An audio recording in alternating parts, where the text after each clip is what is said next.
नमस्ते दोस्तों, मैं हूं प्रदीप कुमार। आप देख रहे हैं डिजिटल मार्केट। वीडियो शुरू करने से पहले बता दूं, ये वीडियो एक एजुकेशनल पर्पज़ के लिए है। अगर आप स्टॉक मार्केट में कोई भी फाइनेंशियल इन्वेस्टमेंट करते हो तो अपने फाइनेंशियल एडवाइजर से सलाह ज़रूर लें या फिर अपनी सोच समझ के साथ ही इन्वेस्टमेंट करें। अगर आपको स्टॉक मार्केट में कोई भी फाइनेंशियल लॉस होता है तो उसके लिए ये वीडियो रिस्पॉन्सिबल नहीं रहेगी। तो चलो दोस्तों, वीडियो शुरू करते हैं। देखो, आज हम बात करने वाले हैं burger paints India limited stock के बारे में। बर्गर पेंट के नाम से ये स्टॉक एनएसई और बीएसई दोनों में लिस्ट है।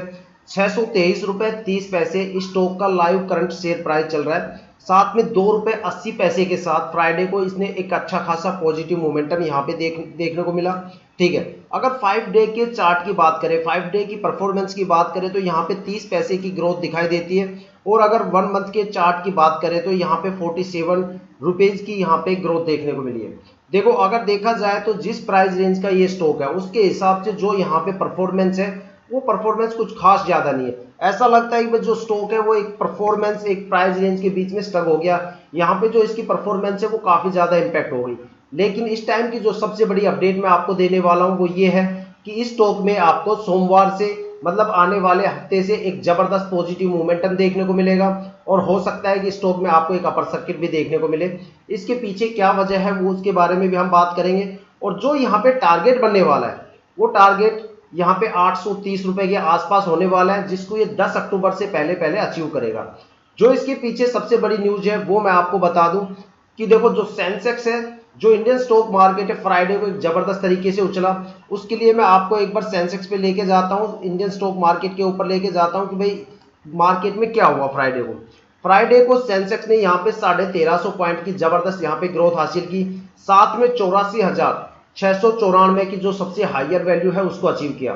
ठीक है, आप कोई भी न्यूज़पेपर उठा के देख लेना, आज के टाइम आपको सिर्फ एक ही हेडलाइन दिखाई देगी बिजनेस पेज पे कि सेंसेक्स ने इंडियन स्टॉक मार्केट में अब तक की सबसे हाइयर वैल्यू को, अपने लाइफ टाइम की जो सबसे हाइयर वैल्यू है उसको अचीव किया है। मतलब सेंसेक्स ने अब तक अपनी पूरी लाइफ का जो सबसे हाइयर वैल्यू है उसको आज टच किया। उन्होंने जो अपने प्रीवियस रिकॉर्ड है वो सारे तोड़ दिए। इसका मतलब आप समझते हो कि इंडियन स्टॉक मार्केट में आपको अगले हफ्ते से एक जबरदस्त पॉजिटिव मोमेंटम देखने को मिलेगा।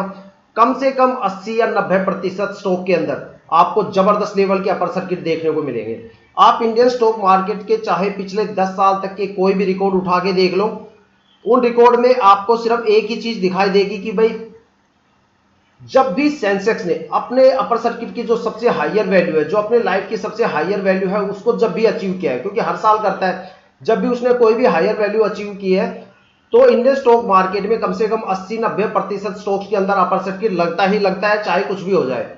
ठीक है, देखो मार्केट के हालात पिछले 3 महीने से काफी ज्यादा पेचीदे चल रहे हैं। ठीक है, लेकिन अब वो जो मार्केट का हाल था वो पूरी तरह से यहाँ पे थमता हुआ नजर आ रहा है, क्योंकि इस बार आपको अपर सर्किट जरूर देखने को मिलेगा। और 10 अक्टूबर से पहले पहले बर्गर पेंट अपने सर्किट की जो सबसे हाइयर वैल्यू है उसको अचीव करने वाला है। ठीक है, देखो मार्केट में 3 महीने से काफी ज्यादा मतलब हलचल मची हुई है। अगर स्टॉक के मतलब लास्ट वीक की अगर परफॉर्मेंस की बात करें तो यहाँ पे तो सिर्फ 30 पैसे की परफॉर्मेंस है। जिस प्राइस रेंज में ये स्टॉक है उसकी रेंज के हिसाब से यहाँ पे 30 पैसे की परफॉर्मेंस काफी कम है। ठीक है, तो अगर मार्केट के पिछले 3 महीने की बात करें तो मार्केट में बड़े लेवल पे खलबली मची हुई है। उस खलबली के बारे में मैं आपको बताता हूँ। देखो, मार्केट में 3 सबसे बड़े मेजर फैक्टर हैं। ठीक है, उन फैक्टर्स के बारे में मैं आपसे बात करने से पहले आपको बताऊंगा, अगर आप वीडियो पे नए हो तो चैनल को सब्सक्राइब जरूर कीजिएगा, ताकि जो भी हम डीपली एनालिसिस करके आपके लिए वीडियो लेके आते हैं उसकी नोटिफिकेशंस आपको सबसे पहले मिल सके, ताकि आप स्टॉक मार्केट के हर पहलू से अपने आप को अपडेट करते रहें, अपग्रेड करते रहें। ठीक है, तो यहाँ पे जो सबसे पहला फैक्टर था वो था यूरोप के मार्केट को लेके। देखो, यूरोप की मार्केट में लगातार बड़े लेवल पे फ्लक्चुएशन चल रहा था। वहां की जो इकोनॉमी है वो बार बार फ्लक्चुएट कर रही थी।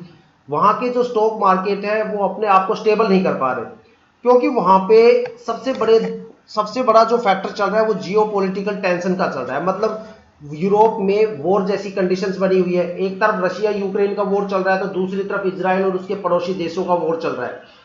डायरेक्ट या इनडायरेक्ट रूप से सभी कंट्री उन वॉर के अंदर शामिल है। ठीक है, तो इस वजह से उनकी जो इकोनॉमी है वो काफी फ्लक्चुएट हो रही है। कहीं पे जॉब का रिसेशन आ रहा है तो कहीं बैंक वगैरह के अंदर क्राइसिस आ रहे हैं। ठीक है, जिनकी वजह से मार्केट स्टेबल नहीं बन पा रही। एनवाईएससी के अंदर अब तक 2 सबसे बड़े क्रैश आए, एक 5 अगस्त को आया और एक 3 सितंबर के आसपास आया। NYSE इतना पावरफुल स्टॉक एक्सचेंज है, अगर वहां पे 100 पॉइंट की गिरावट आती है तो वो काफी होता है पूरे एशियन स्टॉक मार्केट को हिलाने के लिए और इंडियन स्टॉक मार्केट में जबरदस्त गिरावट करने के लिए।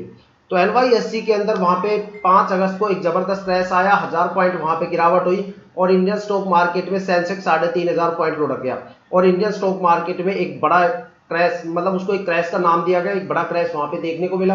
काफी करोड़ों रुपए और इन्वेस्टर्स के वहां पे काफी बड़े अमाउंट में, काफी बड़ा अमाउंट वहां पे डूब गया।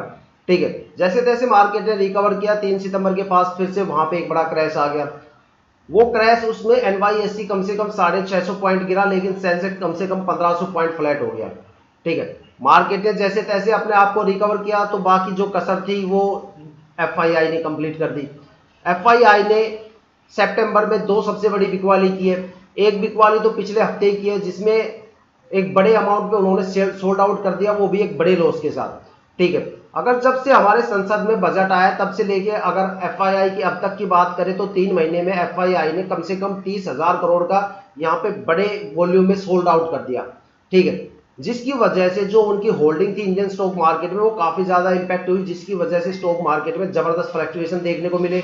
इसी वजह से अगले हफ्ते, जो पिछला हफ्ता था, वहां पे एक जबरदस्त गिरावट इंडियन स्टॉक मार्केट में देखने को मिली। और जो तीसरा सबसे बड़ा मेजर फैक्टर है वो है लिक्विडिटी का। देखो, इंडियन स्टॉक मार्केट के अंदर ये फैक्टर स्टार्टिंग से ही चल रहा है लगातार 3-4 महीने से, क्योंकि इंडियन स्टॉक मार्केट में लीप ईयर सबसे ज्यादा खास होता है, क्योंकि लीप ईयर में इंडियन स्टॉक मार्केट अपनी लिक्विडिटी को कंट्रोल करता है। देखो, वर्ल्ड के अलग अलग स्टॉक एक्सचेंज का अलग अलग टाइम होता है अपनी लिक्विडिटी को कंट्रोल करने का। कोई 1 साल बाद करता है, कोई 2 साल बाद करता है, लेकिन इंडियन स्टॉक मार्केट हर लीप ईयर में अपनी लिक्विडिटी को कंट्रोल करता है। अब ज्यादातर बंदे समझ नहीं पाते कि भाई लिक्विडिटी होती क्या है। देखो, लिक्विडिटी आप उसको बोल सकते हो, चाहे आप उसे वोलेटिलिटी बोल लो या फिर आप उसे महंगाई दर बोल लो, तीनों एक ही चीज है। कोई भी स्टॉक जब लगातार 2-3 साल तक अच्छा खासा परफॉर्म करता है तो वो लीप ईयर तक आते आते एक बड़ी महंगाई को यहाँ पे जन्म दे देता है और उस महंगाई को लिक्विडिटी हम बोलते हैं। और लिक्विडिटी को कंट्रोल करना जरूरी है, नहीं तो आम आदमी तो महंगाई के नीचे वैसे ही दब के मर जाएगा। और ये प्रिंसिपल सिर्फ एक स्टॉक मार्केट पे ही एप्लीकेबल नहीं होता, ये चाहे सब्जी मंडी हो, अनाज मंडी हो, सभी पे ये प्रिंसिपल एप्लीकेबल होता है लिक्विडिटी का। जिस स्टॉक के अंदर लिक्विडिटी सबसे ज्यादा होती है वो या तो सबसे ज्यादा फ्लक्चुएट करते हैं उस कंडीशन में, या फिर वो गिरावट का सामना करते हैं। इसी वजह से इंडियन स्टॉक मार्केट के अंदर लीप ईयर में सबसे बड़े क्रैश आते हैं। आप चाहे कोई भी हिस्ट्री उठा के देख लो इंडियन स्टॉक मार्केट की, लीप ईयर में हमेशा क्रैश आते आते हैं। पुराने इन्वेस्टर इस बात को जानते हैं, नए इन्वेस्टर शायद इस बात को नहीं जानते, इसी वजह से वो लीप ईयर में सबसे ज्यादा पैनिक होकर अपने पैसे को डबोते हैं। ठीक है, अब दूसरी सबसे बड़ी चीज की, जो जिस स्टॉक में लिक्विडिटी सबसे कम होगी वो स्टॉक वहां से पॉजिटिव मोमेंटम के साथ निकल जाएगा। देखो, कभी भी जो स्टॉक है उसके फंडामेंटल और क्वार्टरली रिजल्ट स्टॉक को ऊपर लेके नहीं जाते, वो सिर्फ कंपनी को चलाते हैं, ना कि स्टॉक को। जिस तरीके से गाड़ियों को चलाने के लिए पेट्रोल CNG की जरूरत होती है, उसी तरह स्टॉक को चलाने के लिए लिक्विडिटी की जरूरत होती है। ठीक है, कोई भी स्टॉक चलने के लिए उसकी लिक्विडिटी का होना बहुत जरूरी है। बस फंडामेंटल हमें ये हेल्प करते हैं कि भाई जिस स्टॉक में हमने पैसा लगा रखा है वो स्टॉक एक ट्रस्टवर्दी स्टॉक है, वहां पे हमारा पैसा डूबेगा नहीं, इससे ज्यादा फंडामेंटल का कोई काम नहीं होता। ठीक है, कैंडल चार्ट से हम उस स्टॉक की परफॉर्मेंस चेक कर सकते हैं प्रीवियस ईयर की, जिसकी बेस पे हमें पता चल जाता है कि आने वाला टाइम कैसा होगा। ठीक है, तो देखो बेसिकली अगर देखा जाए तो मार्केट में ये 3 सबसे बड़े फैक्टर थे जिसकी वजह से मार्केट में लगातार पिछले 3 महीने से जबरदस्त गिरावट हो रही थी। यूरोप के मार्केट को लेके, FII को लेके, साथ में लिक्विडिटी के इशू को लेके। लेकिन अब इस स्टॉक में आपको एक जबरदस्त पॉजिटिव मोमेंटम देखने को मिलेगा और एक जबरदस्त यहाँ पे अपर सर्किट भी देखने को मिलेगा। तो इसी के साथ ये वीडियो समाप्त करते हैं। अगर आप वीडियो पे नए हो तो चैनल को सब्सक्राइब जरूर कीजिएगा, ताकि हम आपके लिए काफी डीपली एनालिसिस करके कोई भी वीडियो लेके आए उसकी नोटिफिकेशन आपको सबसे पहले मिल सके, ताकि आप स्टॉक मार्केट के हर पहलू से अपने आप को अपडेट करते रहें, अपग्रेड करते रहें। जय हिंद, जय भारत।